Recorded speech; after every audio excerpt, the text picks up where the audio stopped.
Good morning and great morning to you, our listeners. Welcome to another fabulous episode of Exit Strategies Radio Show. Hey, I'm your host, Cohen J. Millett, broker and owner of Exit Realty Low Country Group in beautiful North Charleston, South Carolina. If it's your first time listening to this show, you, sir, ma'am, are in for a treat because our mission is very simple. That is to empower our community through financial literacy and real estate education, guys. We're legacy building. That is what we do. We have been on this mission here with the show. I'm super excited. We've been sharing with you week after week, more guests, more information. We've been reaching wider, digging deeper so that we can provide you all with options and insights into things that many of us never had any clue was going on. There is a whole other world out there of investor and ways to invest and ways to fund investments that many of us never tap into. So I am super, super duper excited today to have with us someone who is a leader in that space. And look, we had to go chase him down now. So look, if you hear me over here out of breath, that means I've been running because we had to go get the best to come and talk to you about what it is that is available to help you to fund, to invest. And we're going to have a good time today. So guys, I want you to grab your pen, your paper. Let's get ready to make some notes and let's tune in because our guest today is none other than Oscar Jofre, the CEO and co-founder of KoreChain Inc. Oscar, how you doing today, my man? I'm doing great. I'm doing fantastic. Actually, I just wanted to say one comment. I'm so happy to hear you use the word empowerment. It's actually embedded in our tagline for the last 14 years of our journey. It's a big word, right? As everybody knows, it's a big word, big undertaking. The biggest part of empowerment is you have to dedicate yourself to education. Unequivocally, you have to give to actually empower. There's no other way to do it. And I'll start with that. It's great to be on the show today. That's a great takeaway and segue out of that in this conversation, because you're right. We got to humble ourselves in order to empower others. It's a given. Correct. Oscar, wow, man. I love that. That's a synergy right there. That is awesome. So, Oscar, if you don't mind, for our listeners, give our listeners a high-level overview of you. You've been a leader in a number of arenas over the years, award winner, just out there making a difference. So tell our listeners about you and tell our listeners about KoreChain. Thank you for that. First of all, I'm Canadian. I'm immigrant Canadian. So my journey as an entrepreneur has been one of lots of bumps, lots of roads. It's like the journey of roller coaster. But there's been one thing that I've had with my entire journey that has been, I don't think I realized it until the last 14, 15 years ago, that a lot of what I like to do is empowerment. But it wasn't until about 15 years ago that I finally discovered that. That's why I was so enlightened by your opening, that it resonates so well for me, because like anything new, you can't have expectation of everybody adapting. There's a very small percentage of that. The rest, with everybody else, we need to provide education. And there are those who are in it for the long haul, the long game, which is what we're doing. And there are those in for the short game. So my history into all of this is I come from the public markets, watching the one percenters, watching wealth accumulated in only one area of bucket. We all know that. I don't need to spell it out for everybody again. But it wasn't until 2008, 2009 that bell finally went on and everybody woke up and said, okay, enough is enough. And there was one man in particular that changed my life. His name is David Wheel IV. He is the father of the Jobs Act. He is the former vice chairman of NASDAQ. And when I mean he changed my life forever, is that it wasn't just to come in to, here's this brand new sector, fabulous opportunity to make a lot of money. But there was also an entire untapped market that required an empowerment. And one of his dedications that he's had since I've known him is the same one we have. We give 100 times more than what we receive. And it's tough because when you have shareholders, they go, why you keep doing? Because in the end, when you give more back, whether you realize that you're going to get it more in return without even expecting it. I'm not looking for it. I don't do it for that because I enjoy it. But if we don't empower people, we will be doing the same thing we've been doing for the last hundreds of years in the capital markets. And that's the arena that I play in.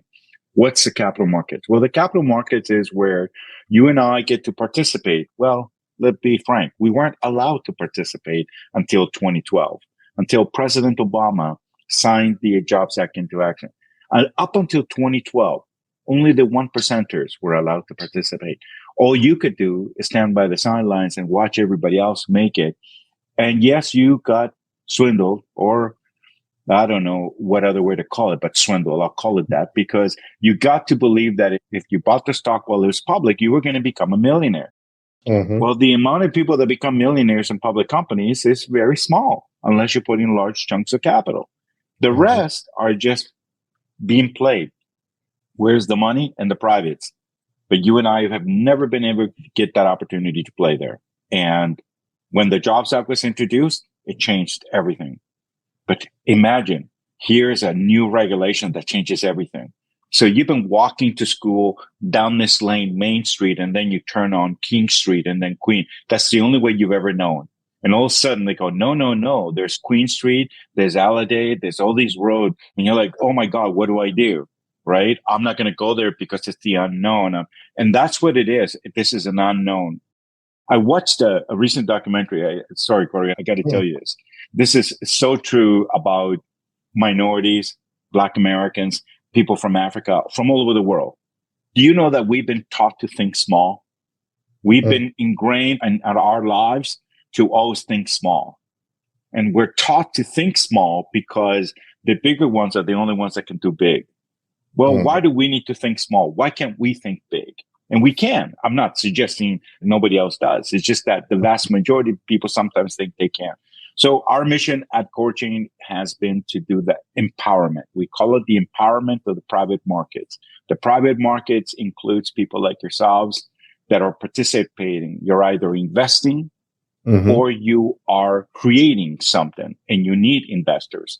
And then you need to empower the rest of the economy that goes with it. The lawyers, the auditors, the broker dealers, the securities regulators. There are so many different other pieces. Do you need to know them all? Not initially, but you need to know that in order for something to transact from A to Z in the most efficient way possible, you need to empower everyone equally in order for that transaction to occur. Otherwise, people will keep taking the same route all the time and nothing will ever change. Since Barack Obama signed in the Jobs Act, over $150 billion has been raised by private companies. Over 10 million American citizens got a chance to invest where in the past they didn't have a chance. So the change has already occurred. And today's show is just a little bit of expanding that. So 150 million people have begun investing as a direct result of that. So I'm going to ask you a very broad question. Oscar, if you have the answer, by all means, let's share it. If you don't, approximations of obviously, just for some context, what has that done for legacy building, wealth creation in those people's lives that are now able to participate in those markets? That's a great question. I don't have the answers. I can only give you certain examples, how that materializes to people's wealth. Well, I look at a company called Atlas. Atlas was just your regular Nevada-based opportunity that nobody would ever been able to hear about it or let alone get involved in it.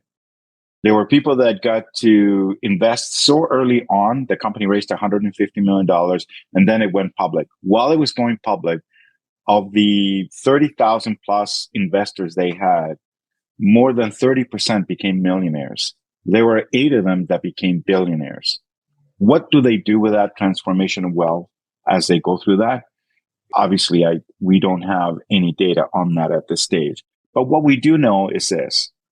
We know that money is competing. And as an entrepreneur, as an immigrant, this was probably the most unbelievable education I ever received in my life about money, what I thought money was and how money actually worked. And what I mean by that is that we have this big thing that we need to have money. I understand that we need it for our companies, for our day to day and so on. But we have a wrong perception of who controls it. And we have a wrong perception of everything. So we keep thinking that we have to go to venture capital, private equity, because they have all the money. But that's not their money. So here's the wake up call that I got from David Weil.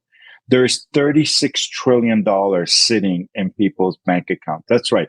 Everyone listening here, you have a bit of that money sitting in a bank account. And get this, money sitting in a bank account doesn't make any money. Money needs to work. So it was the banks that got you this whole idea that you should own a home, not for you to own a home, for you to get a loan so the money would work. Mm-hmm. And people would really, what are you talking about?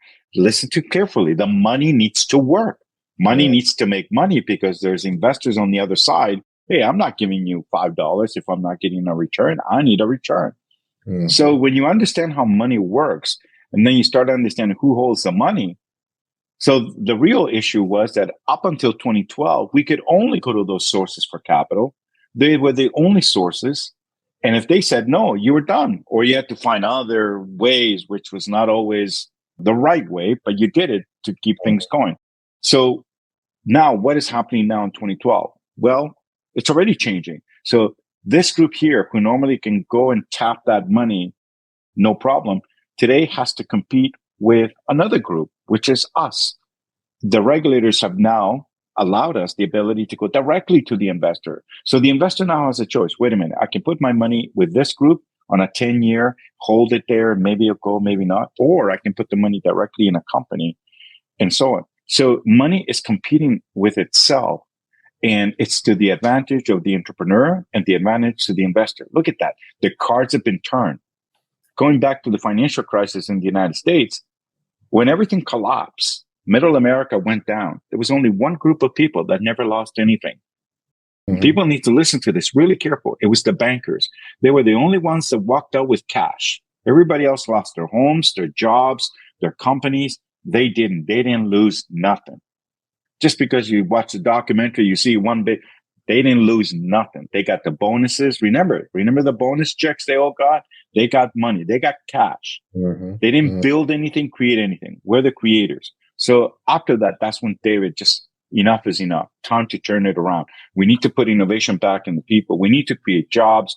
We need to create sustainability. And that's what this is all about. So that sustainability is different because if that's the only path you know, my goodness, it can be very confusing. And many times when I speak at events, I tell people it's not an alternative. Do not use that word. It is not A or B. No. Is that the only road path you knew was go this way, this way, this way. I'm saying, guess what? There's other ways and you'll get to the same result.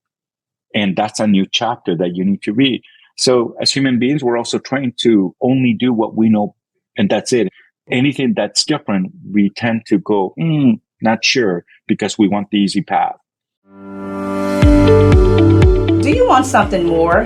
More meaningful moments, opportunities, deeper relationships, and memorable experiences? Do you want to make a difference? If you said yes, a career in real estate could be the opportunity you're looking for.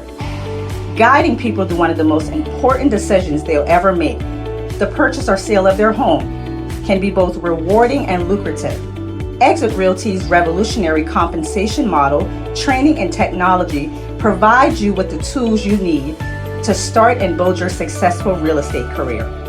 Call me today, Robin Collins, ROBYN Collins with Red Robin Homes at 843-557-5003. Again, that's 843-557-5003. Or visit me at redrobinhomes.com/join-exit and make your exit today.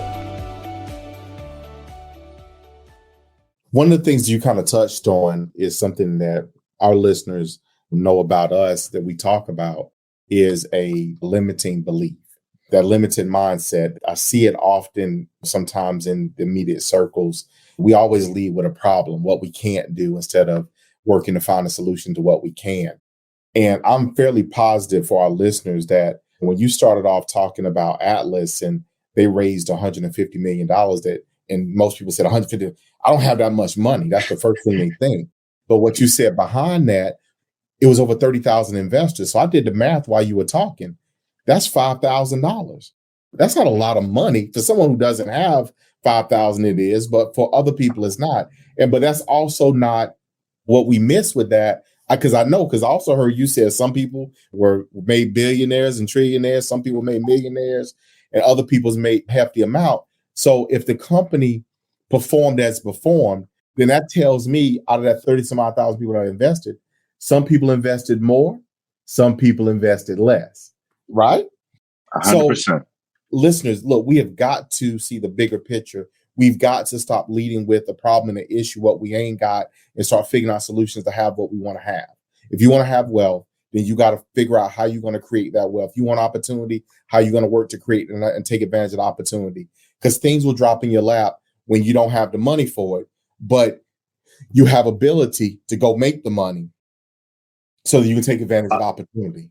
Agreed. And the regulators did a really great job in trying to, this is an important word for all of us. I mean, when you're a minority, this word is everything. Inclusion. It's a big bloody word, right? It's a big word that we need to remind ourselves. Inclusion. You know, when I arrived in Canada in the mid 1970s, inclusion meant getting kicked in the butt and being put to the side.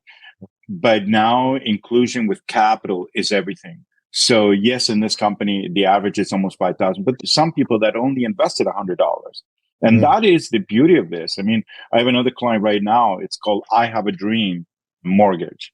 And people go, oh, it's Martin Luther King. And no, he was part of the Martin Luther King movement. But what he's doing, he's trying to empower people in Illinois, where so many of them are getting turned down by their banks purely by where they live, purely by their ethnicity. And that's troublesome, you know, in the 21st century. But the reality is the reality. So you could sit here all day long and complain, blah, blah, or you could take control of what we have and change it. Another great entrepreneur is Monica Poole. Monica is, once again, she is creating a fund to invest in real estate in the Black community. These are entrepreneurs who have said, enough is enough. We too can participate, and it's getting bigger and bigger. So sometimes you're right. I think the biggest issue with people in general, when it's that privilege, well, that privilege now belongs to us. That privilege is now part of us. Now, because it's privilege, you have to educate yourself really quickly. But the beauty now is that you don't have to rely on one single source. You don't even have to rely on me. There's so much information available out there on the internet, just like your show today. We're bringing that information 24/7, 365 to everyone. So the real thing that you need to do is engage, so you don't sit back and say, oh my goodness, that was right there in my neighborhood. Yes, there is an opportunity in every neighborhood all over the United States. And it doesn't have to be just technology or space. It could be anything. It could be a local manufacturing plant that is going to build new chairs. And people will go, that's crazy. Why is it crazy? We need to stop thinking that something is crazy rather than, do you like the product? Yes, I actually do. Would you buy the product? Yes, I do. I am. Then why wouldn't you invest in this? I think this is the part that, and that's where the regulators really did us a great job. They gave us a regulation. Again, remember what I said in the beginning. The only people you could get money from were the 1%ers. And the 1%ers weren't necessarily use your product using. But imagine now you own a store, you own a business, and you got people coming in the door. They're buying your products every day. And Corwin walks in and goes, yeah, I think I'm going to take it. Well, Corwin, guess what? I'm doing a capital raise right now because we want to expand. We want to build a bigger factory and all that. Oh, that's fantastic. Minimum investment is $100. Listen, but if you invest $500, I'll give you 20% off on that order that you have over there. You can even incentivize the investor. So in other words, the regulators have understood, this is the important part, understood that every business, regardless of size, plays such a key role in the way America will be rebuilt. Look, the numbers are the numbers. Forget about the politics for a moment, because that could be another discussion altogether. But for the last 24 months, There have been 10 million companies created in the United States, the most in history since 2008. That tells you that there is this movement, a rejuvenation of opportunity. There's things we haven't even thought of, but why should we deny anyone the opportunity based on their race, their ethnic, the way they speak English, or anything like that? The opportunities are available to everyone, and everybody else can participate. So your company, you guys focus on exposing people to these opportunities. Is that fair to say? Is that a way to address what you guys do? Well, it's a great question you asked. So what do we do? So I'm doing this as part of the empowerment. This is part of my educational part of what I do. What do we do as a company? All of this needs to transact on technology. And technology plays a key role. You're in Charleston. Everybody's there. Okay, all of you have a mobile device. Fantastic. That mobile device is powerful. It is probably the most powerful thing you will ever have in the palm of your hand. What does it allow you to do? It allows you to view information, listen to information, and invest. So in order to do that, a technology infrastructure needs to make that happen. And that's what I do. So we created the technology infrastructure that companies, investors, everybody works on. That way, investors are protected. And what does that mean, investors are protected? How do you know when you give someone $100 over the internet that this is a legitimate company? I mean, I'm sure a lot of them are thinking that. So there's legitimacy to all of this because there are things that you can see on a website that are required, that it needs to show you the Securities Exchange Commission link. There's that. But there's a technology that creates all of this, that puts it all together, that allows you the ability to use your mobile device to make any investment in less than 2 minutes. All of that is technology. That technology is what we build. And we then provide it to the companies. We provide it to the investors. All the investors that use our technology is 100% free. It allows them the ability to manage their portfolio and the investments they've made. It gives them a mobile app so they can reinvest in companies. For the companies, it gives them the ability to put a button on their website to do it compliantly with the SEC and with all the regulatory components that they need to have.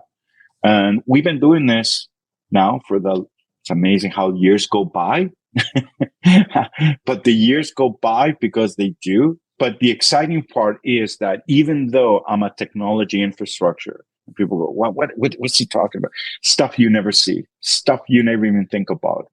Think about it this way. If you live in Charleston, there's a bridge been built somewhere. And that bridge, someone is going to pay for it. You are in your tax revenue dollars and all that. And someone's going to profit from it. Whoever creates it is going to charge a toll for it. And usually that infrastructure is to a big company that you guys have never even heard of. And you don't really care because you're just driving it and you don't realize it. I'm the same. There are people who are going to use us, never see us. But at the same time, because we are in this journey of empowerment, I come out of that and I come out here to educate everyone. I published a book. I got 2 books on this subject, 100% free. If you email me, I'll give them to you. So it gives you high level, easy reading. Remember what I am. I'm an immigrant. So I have to think of my mom here when she's reading. It's got to be really simple to understand the concept. So it's an exciting journey. Good deal. Well, Oscar, look, we've quickly come towards the end of the show. So 2 things for you. Number 1, how can people get in contact with you? Where can people get to you to get more information? Well, I'm very easy to find. What does that mean? You can find me on Twitter, Oscar Jofre, Facebook, Oscar Jofre. My email address is oscar@KoreChain.io. And I will respond to you. I'm not that shy. You can Google me as well. I'm really easy to find. In fact, if I'm not mistaken, my cell number, my social security number is out there. so everything's out there. I'm an open book. There you go. Good deal. So for our listeners, guys, Jofre, spelling is Jofre. And KoreChain, guys, is spelled with a K. That's KoreChain. So that's where you can find them. So Oscar, the last thing I got for you, and I call this my mic drop question. And I may know where you might go with this one here, because I believe we kind of touched on some of it, but I like to ask our guests, if you would have known this either way back yonder when, or whenever you first started doing what you're doing, would have made all the difference in the world if you'd have known that versus having to learn it? Give me something. Look, I've been an entrepreneur for over 30 years. You always go by, wouldn't it be nice to have known this beforehand? One thing that I've learned over the years now, in particular these last 14, 15 years, is that some things are truly out of our control sometimes to know. But I'll leave you with this. If there's one thing that I think that nobody should have this problem, because I was pre-internet era, like you, Corwin, is that I didn't reach out enough to get assistance, to get help. In my first venture, my biggest mistake was I was ashamed of failure. Don't be ashamed. I know it's hard. You fail. Fine. You don't laugh it off. The important thing is about failure is that you analyze it. You do all this. You make sure you don't duplicate it. You'll make other mistakes. But the first, I would say the only time, it was the first one. And I was so fortunate. I'm not kidding you, because my first venture was a success and a bomb, filing for bankruptcy. I mean, all of it, like within a 24, 48 month period. And if it wasn't for this lawyer that got me out of it, and when I say out of it, I don't mean like legals or anything like that. I mean, just mentally, to understand that the only thing, Oscar, had you come to me sooner? See, that was it. Had you come to me sooner? I'll never forget. I said, but I was so ashamed. I know. Look what that got you, and look what we could have done beforehand. And that was it. Look where you got to, because all you did was just make it worse. So the advice that I would give everybody, just ask for help. No matter how big, how small, if you don't reach out, if you don't know the answer, you got to reach out.